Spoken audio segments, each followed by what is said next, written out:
This next guest has the balls to step in the cage with Aldin Bates. Let's find out why. Ladies and gentlemen, this is your main event. Live from HBF Stadium Festival Hall, Melbourne Pavilion. Not even backstage, we're literally outside. Was that the best fight card in Australian MMA history? Call me crazy, but make sure you call me when I'm right. Be good at the Aussie MMA Instagram page and give us a bit of glow up because... Welcome, ladies and gentlemen, to the Australian MMA podcast. My name is Mitch Chile, and today's guest is an Irishman flown halfway across the world, Stephen Costello, to take on Aldin Bates for the interim Eternal MMA welterweight crown. Aldin Bates, of course, originally scheduled to take on Lachy Stitt, who is the Eternal MMA welterweight champion. He's been ruled out till early mid-2025. But Aldin Bates has said the show must go on, and he's competing against the Irishman for the interim welterweight crown. It's going to be an absolute barn burner. Aldin Bates is just, I don't think I've ever seen him in a boring fight. He either knocks out or gets knocked out. It is just super impressive and exciting. So we're going to find out what this man has and why he thinks he can beat Aldin Bates. Now, he's an Irishman, trains out of Straight Blast Gym in Ireland under John Kavanagh and David Roche. Of course, Conor McGregor's gym. We talk about his interactions with Mr. McGregor and, of course, his journeys around the world chasing championships and his family and why he fights and what's next and what we can expect October 26. So, ladies and gentlemen, we're going to hear from our sponsors here at Vex, and on the other side, Stephen Costello. PRP Global and Vex have joined forces, so keep an eye out. Launching mid-November, they've got a new Vex website and new MMA fightwear range releasing shortly. Vex, designed for combat and worn by the best in Australia. Ladies and gentlemen, welcome to the Australian MMA podcast, The Irishman, trying to hurt the Australian. Stephen Costello, how are you? All good. How's it going, Mitchell? How are you? Yeah, good. Mate, first of all, I mean, an Irishman, how did you find yourself halfway across the world fighting for an Eternal MMA championship? I got a message off another fellow Irishman, John Mitchell. He's an MMA fighter from Ireland. Obviously has connections with Eternal somehow. He popped me a message one day on WhatsApp and said, I have a fight for you. It's for a belt against a good guy in Australia. And I said, yeah, no problem. Let's go. You won the Fight to One title, which I think is in Spain. Do you just get random calls from countries all over the world? I got that fight through my coach, Dave Roche, back home. I was kind of waiting all year for a fight, wasn't getting anything. And then I got offered a title fight in Spain, and I said, yeah, straight away. Is it just not popping in Ireland, or what's happening? It is, but I seem to be hard to get matched up, I think. I think that's a problem back home, so I have to go international, which is a nice situation when I get the fight. So, is it weird to be like trusting? Because obviously, if the UFC gives you a call, you're like, all right, cool. I know the UFC. I know they're great. I know they'll look after me. But when you get calls from these promotions, which are flying you international and all that sort of stuff, is there a little bit of like, oh shit, I hope this one's legit? That's the fear every time. Like, I've been offered a few random countries, and that's the first mind thing I've thought. Like when I went to Spain for the title, I was like, oh. Like, I'm being brought over to be beaten, which was definitely the case, but that didn't happen. Well, I mean, do you feel that that's the case for this one? Not really. No, the Eternal guys are cool. It seems to be a bit of a good matchup, in my opinion. Aldin's strong, big, explosive. I'm strong, big, explosive. Great matchup, and it's going to be a good main event. Yeah, I mean, Aldin is like a guy that takes years off your life, win or lose. Like, he throws bombs. You yourself are, no shy. You don't shy away from that either. I mean, what's the sort of scariest moment you've been in a fight where you're like, that is the hardest I've ever been hit? In the gym, I've probably been hit by some big dogs, big heavyweights, light heavyweights. But every time you get hit, you learn, don't do that again. So you take note. And Aldin is this kind of guy. Like he swings, comes from the hip. Like every shot is going to be powerful. So I'm going to try avoid that and take advantage of his mistakes. Are you going to want to try and stand with him without giving away the game plan, or are you? Well, I'm a mixed martial artist, and I'm going to mix everything up. And I've seen how he's lost with previous fights, so that's a blueprint to the victory. He's obviously looked at my defeats, which he can take note, but that was a different person in the cage on my defeats. So he's gonna get the best Stephen Costello on Saturday night, and it's going to be an epic fight. And when it comes to obviously these fighters, it's not like you know them in the community. It's just you get this name and there's a little bit of tape on them. Are you a guy that dives into tape and really studies your opponent? In recent times, yes. Like I never used to. I used to do the IMAF tournaments as an amateur, which you probably know about. So when you go do an IMAF tournament, you don't know who you're fighting at all. These amateurs with no video, no nothing, but they're the best in their country. So, like, I have so much experience with just showing up to a cage and dealing what's in front of me. And that's what's torn me into the mixed martial arts I am. I had to find a style that can adapt to anything. And that's what I'm going to show on Saturday night. Do you prefer to fight abroad or would you like to fight in Ireland? I like abroad because I get to go away to sunny Perth, see places, meet good people. It's a perk of the job. And back home, you have the pressure of tickets and people saying like tickets and people in the crowd. Like I'd rather have nobody in the crowd. Like just go in and do what I do. Well, I mean, there's 6 million people in Ireland. I think there's 8 million Irish in Perth, so you should be fine. Jesus. There's a lot. There's a lot of Irish, like a lot of backpackers, a lot of Europeans. They tend to come over and never leave. Is this a place you think you would never leave? Well, the weather's picking up now. It wasn't great when I first got here, so like, and the older I get, the more I enjoy the heat and the sun. I think as a kid, I used to run around the streets in Dublin in the freezing cold, and I used to not mind it. But as I get older, I'm a man that really enjoys the sun. Yeah, I'm actually going to go out to the pool here now in the hotel and try blend in the farmer's tan. I've been picking up. Oh, I love it. Mate, in terms of, because you're training out of SBG, aren't you? Yeah. How much does, when you tell someone you train there, how much are they straight away like Conor McGregor? Yeah, that's the first thing they say, but they forget that John Kavanagh is there, and like that's where Conor learned his skills, and that's where I'm learning my skills. John Kavanagh is there, Dave Roche is there. Like Dave Roche is not as known as John, but like the knowledge he passes on, the skills he passes on, it's unbelievable. And when you mix Dave Roche's stuff with John Kavanagh's stuff, it's pretty nasty. Do you deal much with Kavanagh, or is it mainly with Roche? Yeah, Kavanagh is there every day at 11 o'clock on the mats. Dave Roche is there every day at 11 o'clock on the mats, pushing everybody on the mats, inspiring people, motivating people, being great mentors. It's a great environment. And when did your career start? At the age of 25, I was drinking and doing the usual stuff, up late watching Conor McGregor doing his thing. And then I had enough of the drinking and the late nights, and I said, I'm going to get something that disciplines me and makes me want to be healthy, happy. So with Conor's success, a gym opened up from my mother's house back home, and I was waiting for it to open.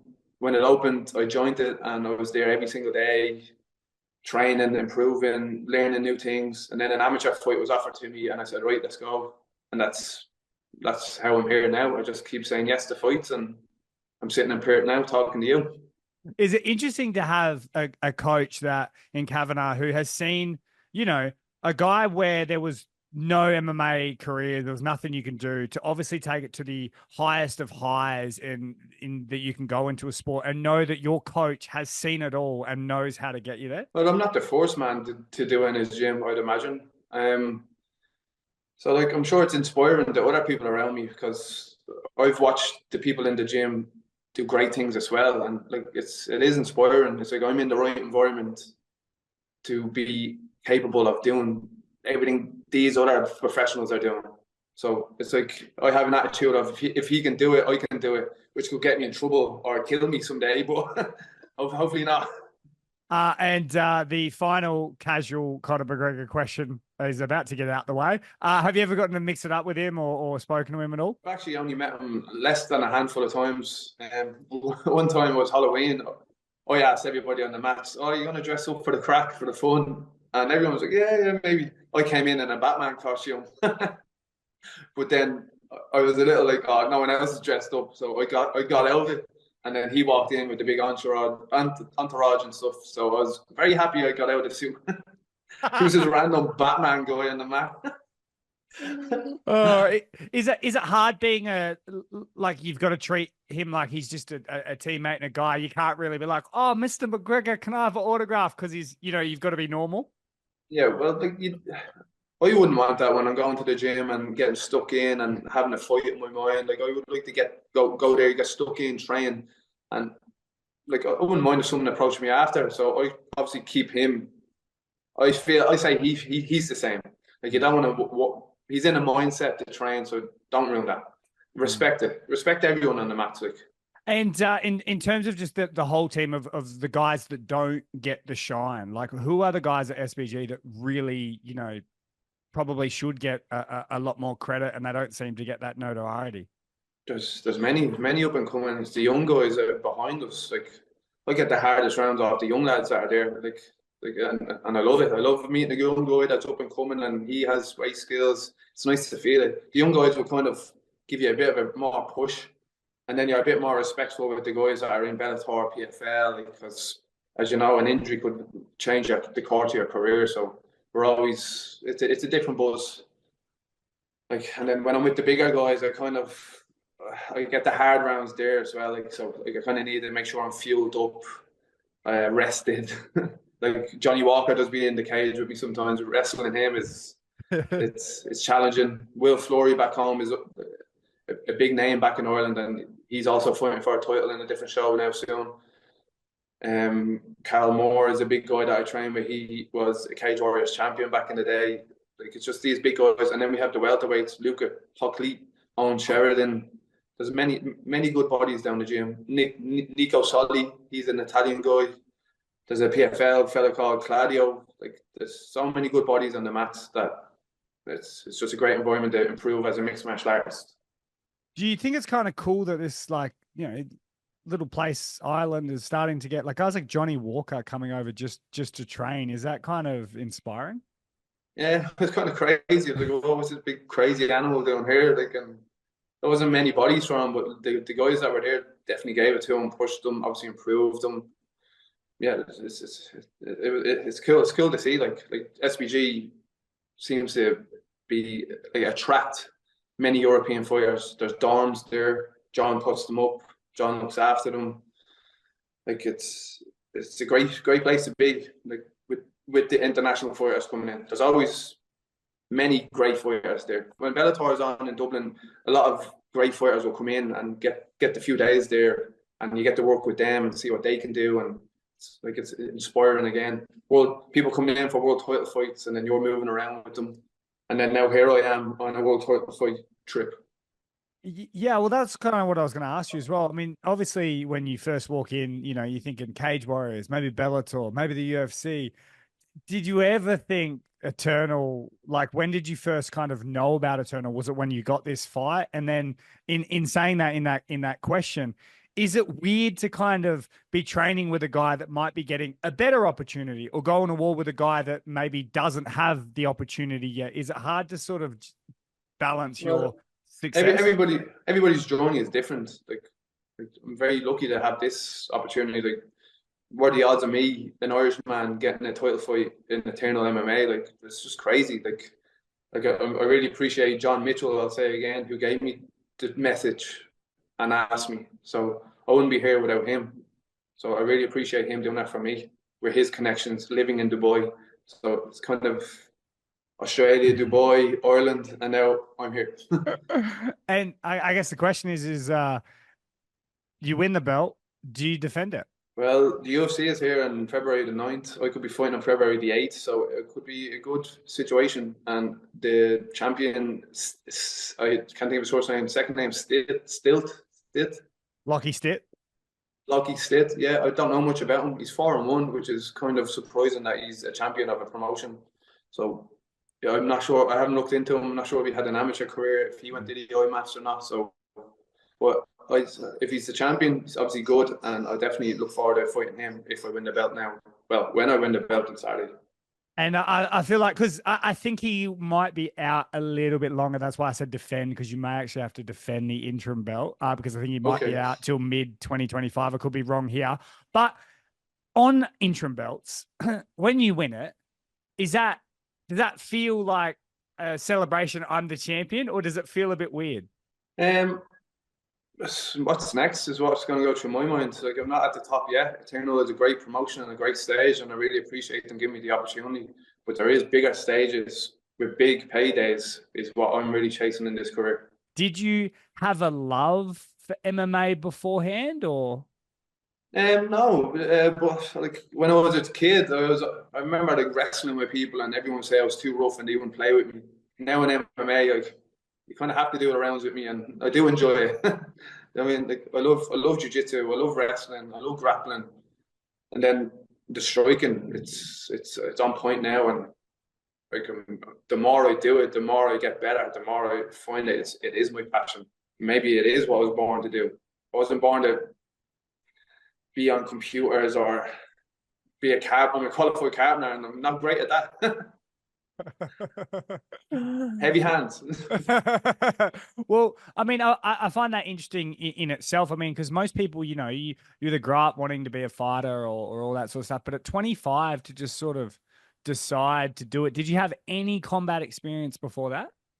No, I used to play rugby union and rugby league, and I was known for taking the ball and hitting hard or tackling hard. So I was always very physical.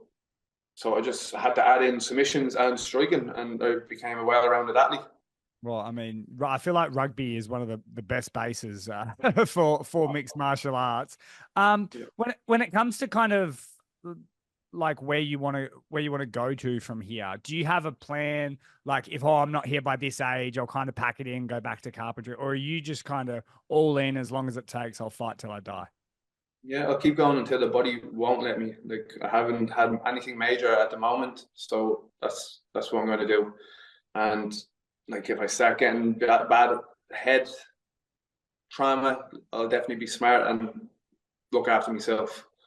At the end of the day, I have a qualification. I have a beautiful family at home, beautiful people that look after me, a great environment. Like, fighting is it's a privilege. I'm very grateful to be able to do it, but it's not everything to me. And I am going to give it my all with it, though. Like, who else gets these opportunities and chances? I don't know many people. So I'm in a unique situation, which, if everything goes well, it's going to put me in a great place later on in life. And speaking of your family, do they support this journey? Do they like seeing you get punched in the head? Yeah, my mother is very supportive. She won't watch the fight, but she believes in me. I have a fiance. She really believes in me. She's a big motivator. Like, she's my biggest critic.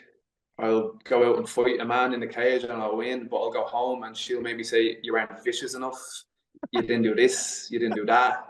You took a long time to get to the corner. You look tired. Don't look tired. So she makes me better. She makes me a better man. That's great. And what does she do? She is a big CrossFit athlete and loves it. Trains every day of the week as well. And she is recently pursuing a career that will allow her to train, which I do. And she's a qualified PT now at the moment. Wow, that's cool. So she's definitely fitter than you, yeah? She's the pain tolerance is definitely better. No, Mr. Costello, prediction for Saturday night. I don't really have a prediction. I would like to get 5 rounds and show what I can do on a big stage on UFC Fight Pass. So that's what I'm hoping. 5 rounds, me showing what I can do. If I tag him in the first round and he goes down, if I submit him, that's nice. But I do want 5 rounds, and I want to take Aldin into the deep waters and see what he's made of. Well, awesome, mate. I mean, I tell you what, it's great because not too many people step up and want to fight Aldin. So we are very thankful of that, because he's a very exciting fighter. And from what I've seen from you, you are as well. Now, after it's all said and done, how does Stephen Costello want to be remembered in mixed martial arts? Not really sure now. I'll have to. How do I want to be remembered? A man that had a great skill set, came from nothing and made something of himself, and is living a happy ending with his family. That's what I want.